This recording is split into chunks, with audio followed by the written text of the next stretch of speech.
Listen. I wanted to ask, is why did this mind happens to be this way?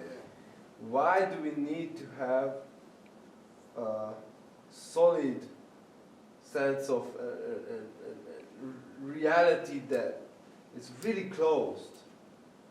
And it just seems to be a human thing that was there since humans became humans. And it's just so strong.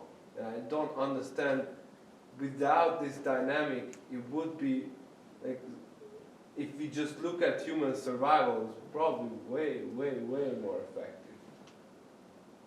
Or no, I'm not sure. This is what first looks to me. Yeah. Well, I would say, of course, the basic principle behind it all is survival.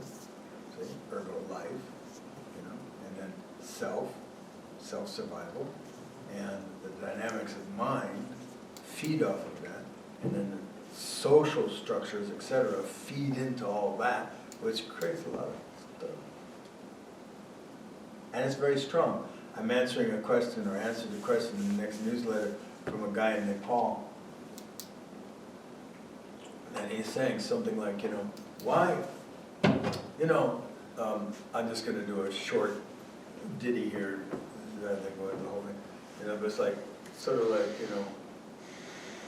but, oneness is the universal principle, etc., like that, you see, but how come this self seems so strong, how come this seems like that, whatever, kind of deal, right?